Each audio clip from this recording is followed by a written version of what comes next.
Dirty Girl here with another vintage haul video from the flea market. Let's see, I really focused on jewelry this time because I haven't been finding as much jewelry lately, so I was really on the lookout for it. So I'm going to start with that, and that's almost everything I got. First thing I have to show you are two strands of turquoise nuggets. These are nice long strands with no clasps or anything, but they're kind of cool. You can either wear them as a bracelet, or you can wear them as a necklace, or you can make something out of them. And I bought those for $5 a piece. Let's get this off. Oh my god, I've tried myself. Okay. Then I got these next three things, all three for $5 from a dealer who doesn't do much jewelry, so he doesn't have any interest in it. And this is a really cool old mid-century brooch. The maker is Pago or Pago, I don't know how you say it, P-A-G-O. I'm not familiar with it, but I did look it up. It's a maker of costume jewelry. I thought this was just such an unusual piece, and it really does seem to be well made. It does have some oxidation up here that I hope I can get off without doing too much damage to it, but I don't even know what that is. I just think it's cool looking. And then I got this huge jade turtle pendant. That is just an enormous thing. And here's the chain it's on, and it does still have its tag that says genuine jade.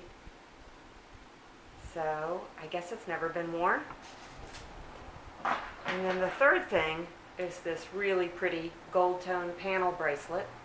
This is a Coro Pegasus piece, dates from the late 50s to the early 60s, and it's just in pristine condition. I really love this. It's tempting to keep this myself. And then I got this, it's probably about a 1930s. That's probably just black glass and brass with some little faux pearls. There's one pearl missing, and these three pearls all are worn down to the glass, so I think I may just take them all off and replace them. And then they'll be a really pretty piece of jewelry. It's got the rhinestones, they're still all there. It looks like a check-made piece, but it's not marked. But that was $2. Pretty cool. And then I got this piece. This is a clasp. It's a necklace clasp. It is sterling silver. It's marked. It's an Art Deco style. And I'm pretty sure the stone in the center is a very pale carved rose quartz. And I think, oh yay, I sold something. I think I'm going to make a necklace out of this.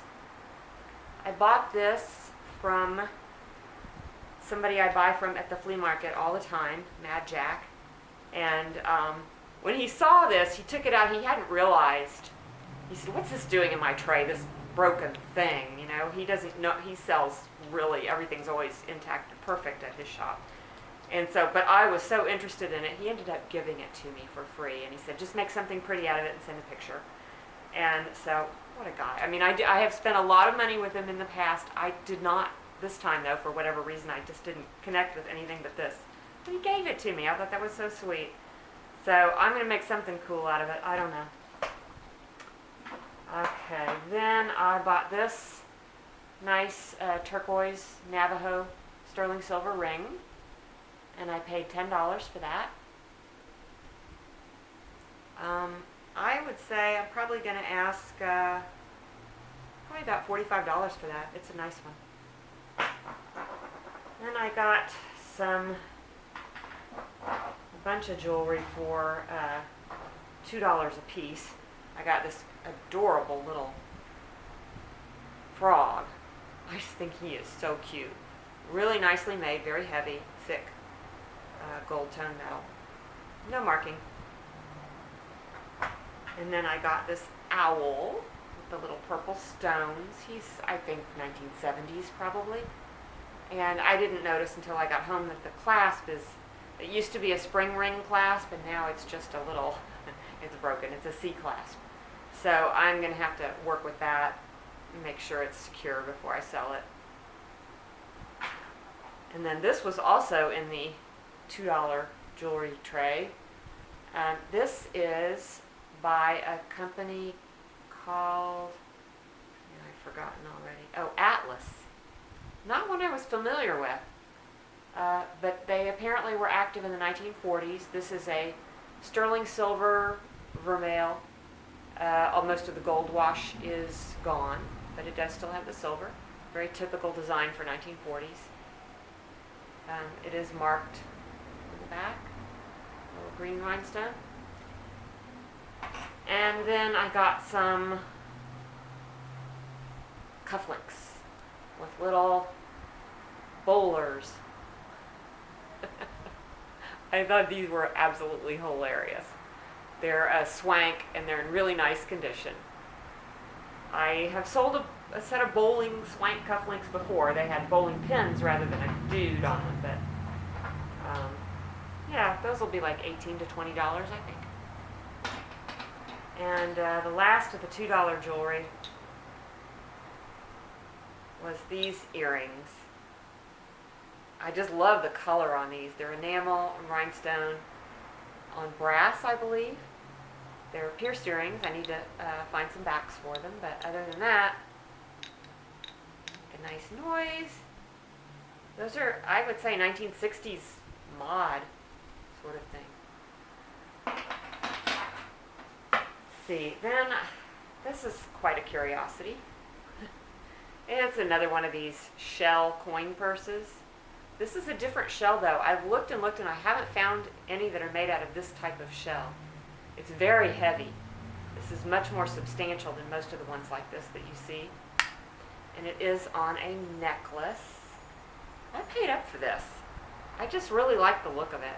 And it's hand hammered, but it's probably made maybe in the Philippines or something. And it might be silver, might not be. Haven't checked it. I paid $10 for it. Sometimes these go for a lot and sometimes less.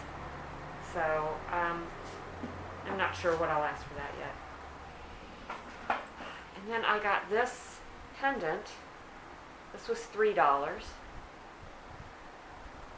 And if anybody knows what you call this, it is, it's mother of pearl. It's a segment of shell, but it's got these pearl bumps on it.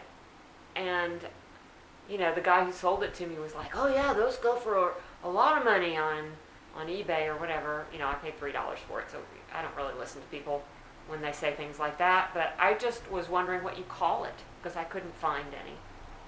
But it does have a sterling silver setting and all that. It's marked. And then from that same dealer, I got these filigree pineapple earrings. Very cute. They have their original handmade clutch backs, which I like. There's no marking on them, but they're either sterling silver or close to it. You can just tell by looking at them. I would be surprised if they're not. But at any rate, I only paid $3 for them. So. Okay, then here's some jewelry I kind of paid up on, but this is, my favorite dealer, one of my favorite jewelry dealers that I buy lots of stuff from. And I usually pay a little more for his stuff because, A, I know he's tested it all, and I know it's sterling silver. And he's there every month. I know where to find him. So, he's not going to do me bad. And I always have to bargain really hard with him, but I usually can get stuff for a livable price.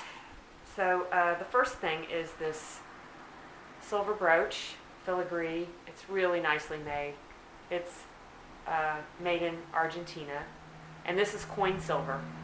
It's 900 silver, which is just under sterling, and that means it's old. And then I got this watch case. This is a sterling silver watch case with this beautifully etched back. It's got a space for a monogram that hasn't been used. I don't know what I'll do with this. It has an English hallmark in it. It is marked 935, so a tad over sterling. And I don't know what I'll do with it, but I couldn't put it down. So I would love to put a watch in it, but I don't know where I would find an appropriate watch of that size. It says Swiss in it too, so it used to have a Swiss watch. Too bad the watch is gone, but I did pay $15 for that. Then I got 4 rings. I got this Navajo, turquoise, coral, and sterling silver ring. I will polish that up a little bit. It's just so black. I got this rose quartz. This is also probably Native American. It's marked Dino, D-I-N-O. I'm thinking that's a Native American maker, but I don't know for sure. I have to look it up. Then I got this quartz, kind of a filigree ring. This has some tiny little marks on it, but it appears to be just some numbers. Might be, I haven't looked that closely at it, so I don't really know what this is, but it's pretty. And then the last thing I got is this really tiny in size pinky ring, but it's got a huge piece of, boy, if it's little on me, it's a little ring. It's got this huge piece of turquoise in it. This is like a sand cast ring. Doesn't have any markings on it, but I'm sure it's sterling silver. So those rings and the pin were all $14 a piece. The watch case, $15. It all ended up being $85, I think. Then I got some more kind of expensive jewelry. This is a sterling silver Victorian locket. It's got the bright cut etching on it and a nice sterling chain. And that was $15. And then I got 2 more lockets. These are 1930s brass. They need a little cleaning, but they're very cute. I like the look of 1930s jewelry. Obviously, I buy a lot of it. So those 2 pieces and this silver brooch were all the 3 of them together were $15. Is that right? $20. 3 of them together were 20. This is coin silver. It's 900 silver. This is an old piece. It's got a C clasp on the back, and it's marked 0900. I don't know if you can see it, but it's like an iris or something. I just thought that was unusual and pretty. It's got some kind of little stone. I don't know what the stone is. It looks kind of beat up. But anyway, there you have it. And that is the end of the jewelry. I bought just a few more pieces. I bought this glass or crystal inkwell. And that was $15. Bought another clock key. Paid $2 for this. I'm still trying to find a key that will wind my clock that I bought. This one doesn't do it. I bought a compass that's a souvenir of Mount Rushmore. I don't know exactly what the era is on this. The compass does work. What did I pay for that compass? Oh dear, I don't remember. I think I paid $3 for it. And then I bought this chain belt. It's got kind of an Art Nouveau look to it. It's probably from the 1970s. And it's like gold tone with this kind of white paint on it. And that was $3. I bought a ream of paper for $3. And I bought some Union Pacific Railroad ephemera, a bag of it for $1. There's this vacations idea book from the 1950s, or actually it's right around, I take it back, late 1940s. It's got some really cool illustrations and pictures and stuff in it. And then there's also a timetable from 1938.